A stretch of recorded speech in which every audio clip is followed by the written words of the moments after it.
नमस्कार दोस्तों, स्वागत है आपका आपके अपने यूट्यूब चैनल मन अप स्टोरीज में। दोस्तों, ये कहानी चल रही है गरीबी का कहर और इसके 9 पार्ट अपलोड हो चुके हैं। ये 10वां पार्ट है। दोस्तों, आगे बढ़ने से पहले एक छोटा सा अनाउंसमेंट कि अगर आप में से कोई भी भाई बहन जो घर रहकर अपनी अर्निंग करना चाहता है, तो वो कहानियाँ लिख करके भी अर्निंग कर सकता है। उसके लिए उसे थोड़ा सा समय लगेगा, कहानी लिखना सीखना होगा। अगर आप ऐसा चाहते हैं और अगर आपको लगता है कि मैं कहानी लिखूं लेकिन मुझे पता नहीं है वो सही है कि नहीं है, तो आप कहानी लिख करके हमें भेज सकते हैं, कमेंट कर सकते हैं। उसको हम अपना मेल आईडी दे देंगे और उसकी कहानी में क्या कमी रह गई है या उसमें और क्या सुधार किया जा सकता है, या जिसको बिल्कुल नहीं आती है वो कैसे लिखना शुरू कर सकता है, ये हम बता सकते हैं। और साथ ही साथ अपना कोई भी प्रश्न हो वो आप कमेंट बॉक्स में पूछ सकते हैं, जिसका जवाब हम किसी वीक में एक दिन प्रश्न उत्तर का वीडियो बना करके उसमें दे देंगे।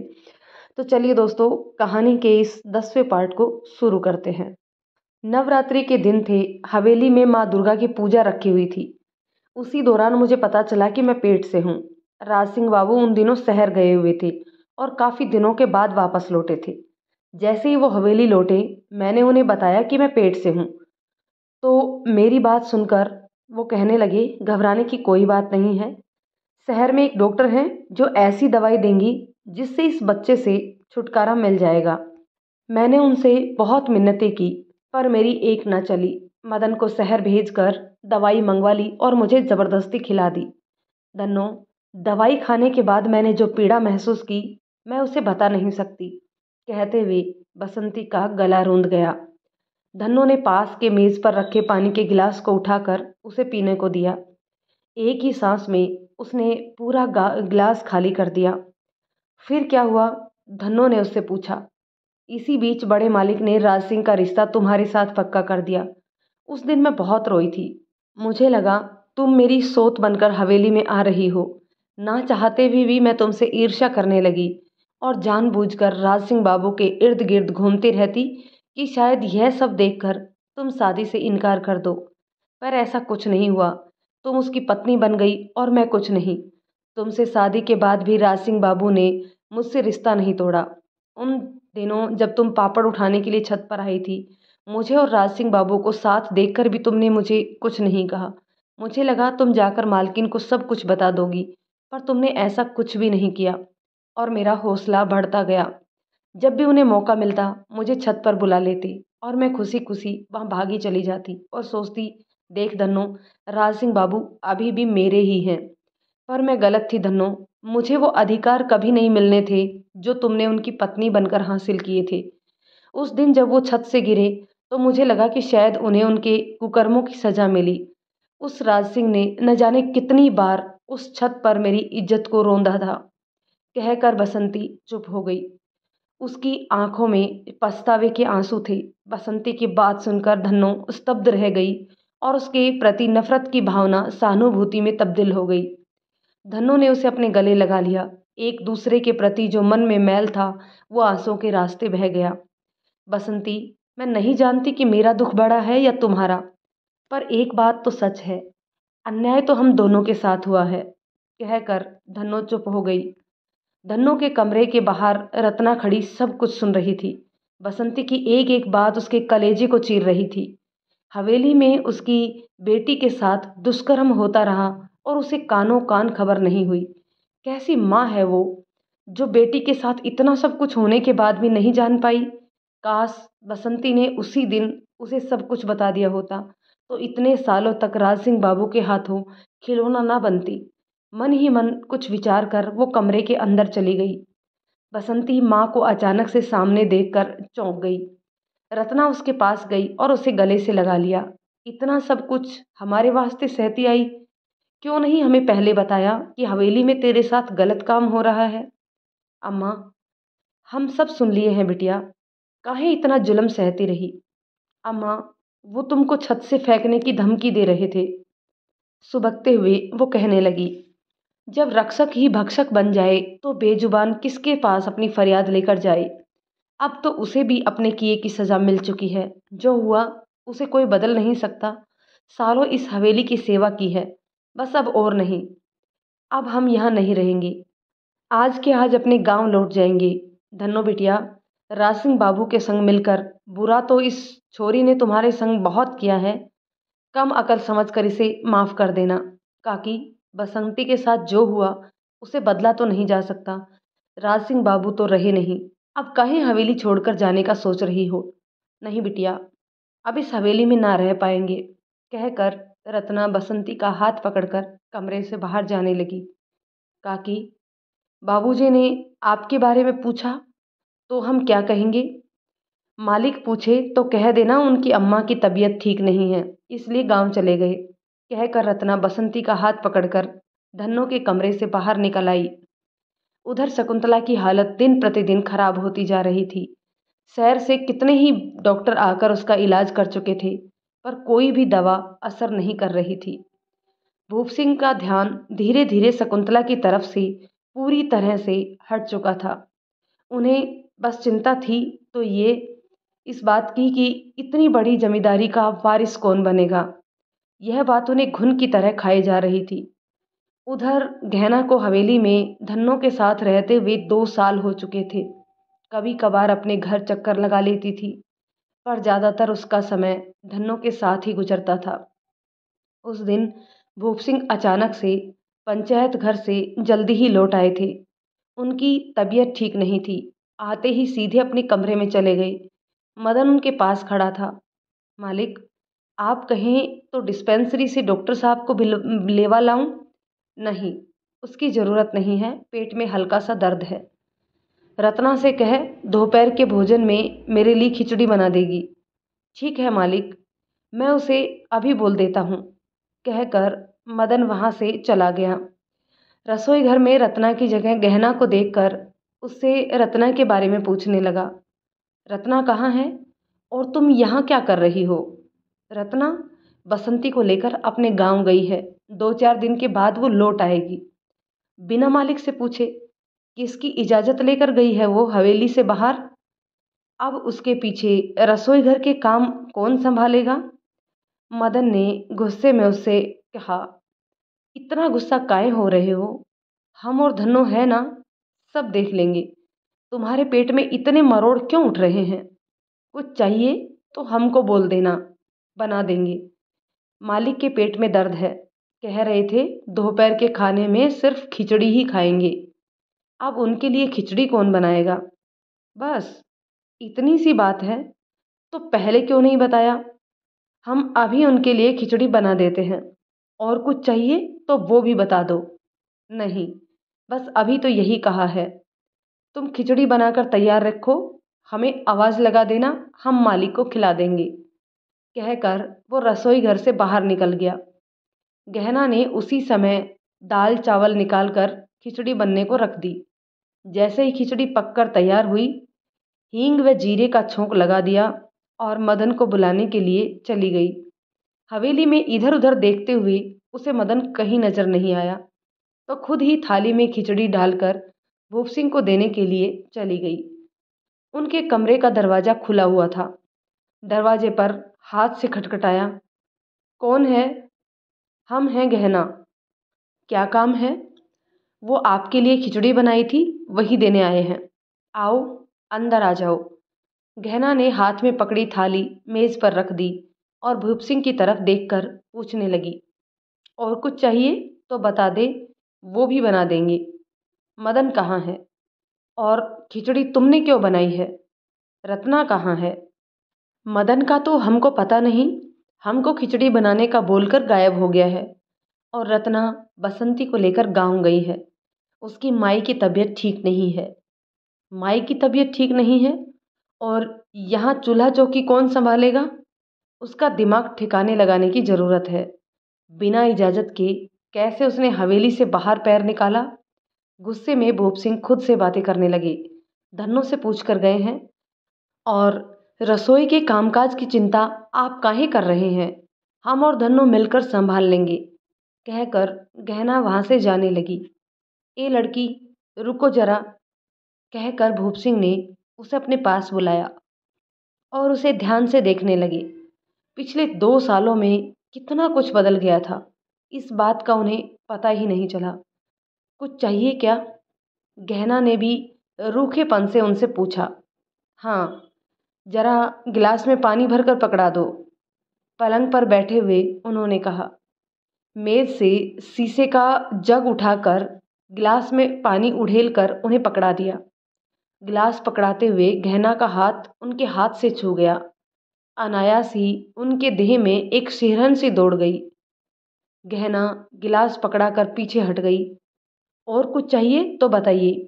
नहीं, और कुछ नहीं चाहिए, तुम जाओ। अपने अंदर उमड़ते हुए जज्बातों को काबू में रखते हुए उन्होंने कहा। उसके कमरे से निकलते ही उसके देह में आती खुशबू से कमरा महकने लगा। गहना के वहां से जाते ही भूप सिंह उसके बारे में सोचने लगी। वो अल्हड़ सी लड़की बचपन की दहलीज पार कर चुकी थी। काली बड़ी बड़ी आंखों में गजरा गहरा काजल, गोरा रंग, सुतवा नाक, गुलाब की पंखुड़ियों जैसे होठ, कमर तक लहराते बाल। इतना रंग रूप देखकर भूप सिंह मंत्र मुग्ध से उसे देखते रह गई। गहना कहीं से भी छगन की छोरी नहीं लग रही थी। जिस क्षण उसे देखा, उसे अपनाने की चाह उत्पन्न होने के साथ ही अंदर एक टीस सी उठी और भूप सिंह कमरे से बाहर निकलकर शकुंतला के पास जाकर बैठ गए। उसके माथे पर सिंदूर का गोला लगा हुआ था। खुली आंखों से छत को देख रही थी। उसका हाथ अपने हाथ में थाम कर कहने लगा, शकुंतला, अब अकेले समय नहीं बीतता, कमजोर पड़ता जा रहा हूँ। तू जानती है ना, मैंने तुझे कभी धोखा नहीं दिया है, पर अब इस हवेली को एक वारिस चाहिए, नहीं तो भूप सिंह का कोई नाम लेने वाला नहीं बचेगा। भूप सिंह की बात सुनकर शकुंतला की आंखों के कोरों में आंसू आकर ठहर गए, पर वह कुछ कह नहीं सकी। शब्द उसका साथ नहीं दे रहे थे। मैं ब्याह करने की सोच रहा हूँ, कहकर भूप सिंह ने उसका हाथ छोड़ा और उठकर वहां से चले गए। अगले ही दिन सुबह होते ही मदन को गाड़ी निकालकर छगन के घर चलने के लिए कहा। छगन के घर के बाहर गाड़ी रुकते ही भूप सिंह दरवाजा खोलकर सीधे अंदर आ गए। श्यामा धुले हुए कपड़ों को निचोड़कर रस्सी पर फैला रही थी। एकाएक भूप सिंह को सामने देखकर हैरान हो गई। अपने अस्त व्यस्त कपड़ों को ठीक करने लगी। प्रणाम मालिक, आप अचानक से यहाँ, कोनो काम था? मुझे हवेली बुला लिया होता। श्यामा, तूने कभी सुना है कुआं प्यासे के पास गया है?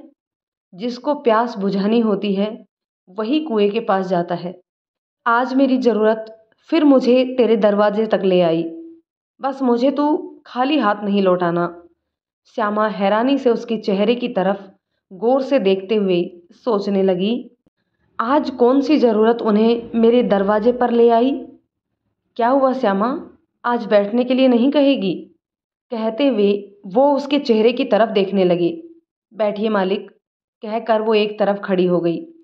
चारपाई पर बैठते ही भूप सिंह ने उसे बैठने का इशारा किया और श्यामा उनके सामने जमीन पर बैठ गई और सोचने लगी, मेरे पास तो ले देकर ये टूटा फूटा घर है, क्या मालिक अब मुझसे ये भी छीनना चाहते हैं?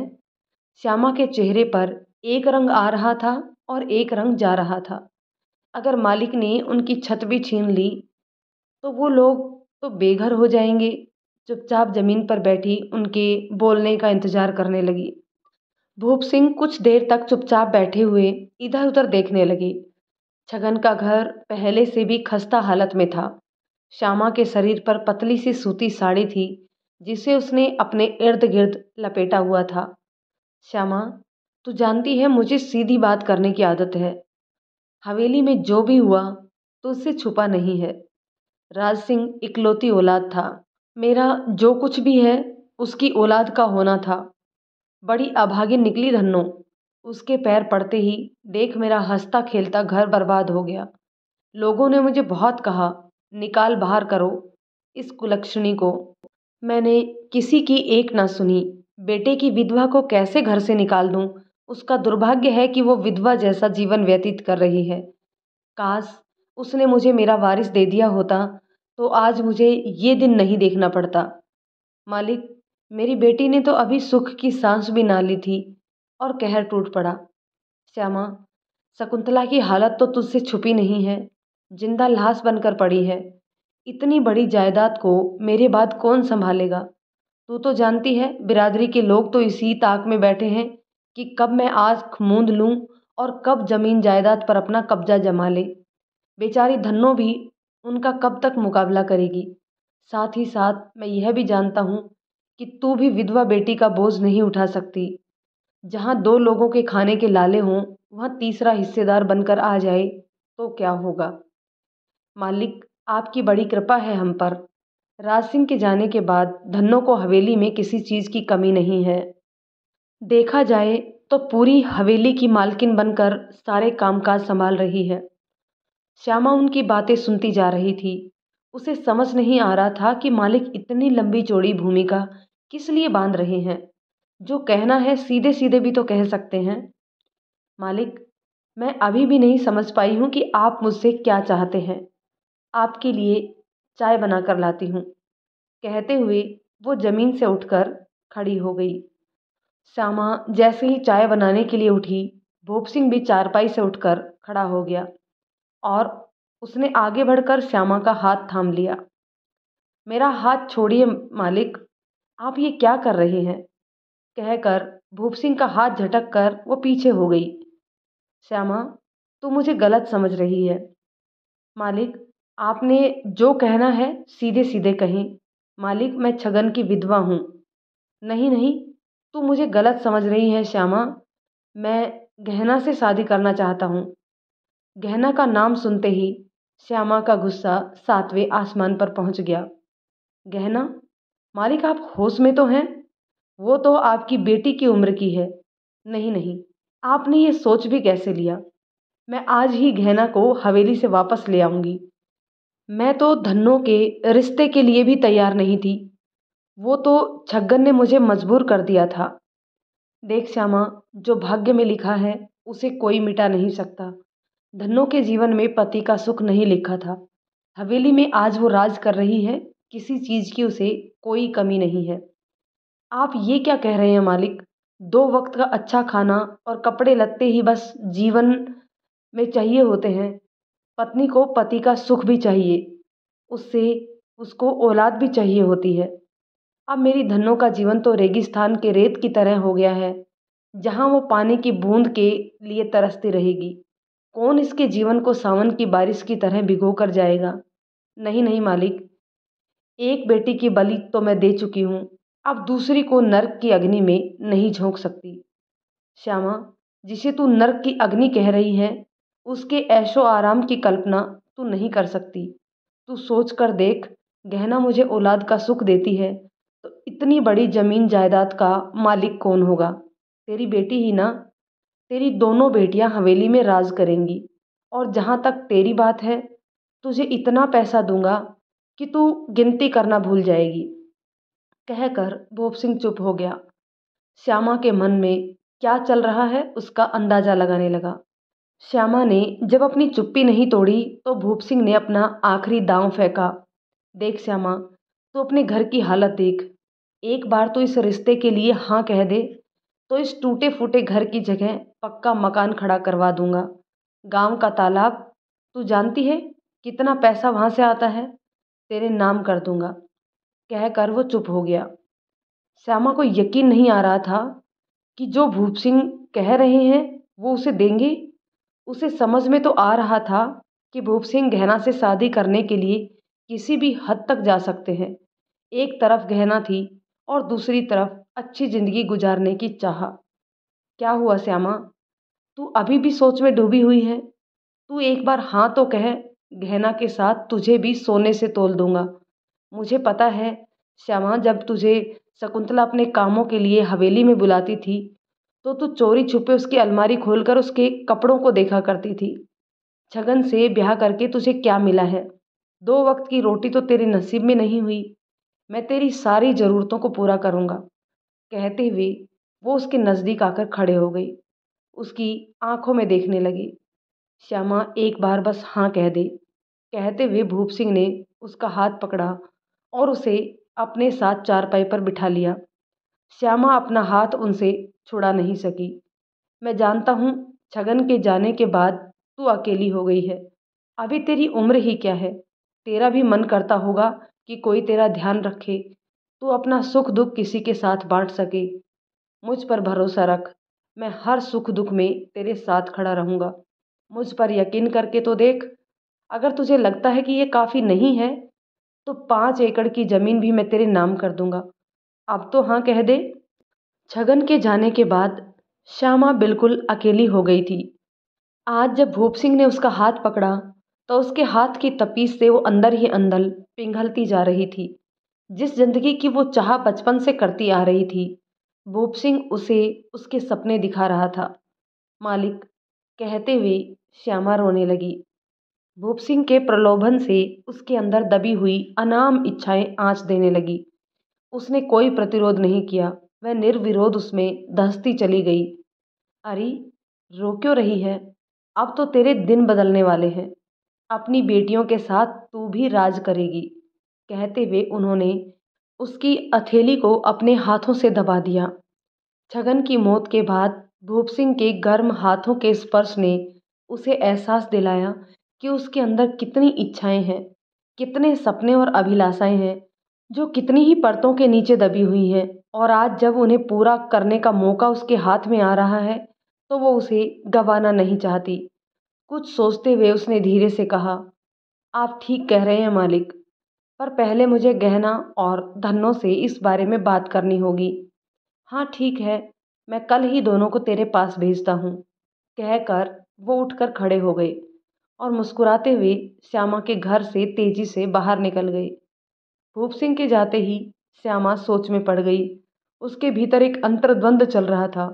एक तरफ अच्छी जिंदगी जीने की लालसा और दूसरी ओर बेटी का मोह। इसी उधेड़बुन में बैठी श्यामा अपने और छगन के रिश्ते को तराजू में तोलने लगी। कभी एक पलड़ा भारी होता तो कभी दूसरा। अपने से दुगनी उम्र के आदमी से कच्ची उम्र में उसकी शादी हो गई। जहाँ छगन की गरीबी और बीमारी ने उसे तोड़कर रख दिया, वहीं छगन की असमय मौत ने उसे भरी जवानी में विधवा बना दिया। उधर धन्नो की चिंता उसे दिन रात सताए जा रही थी।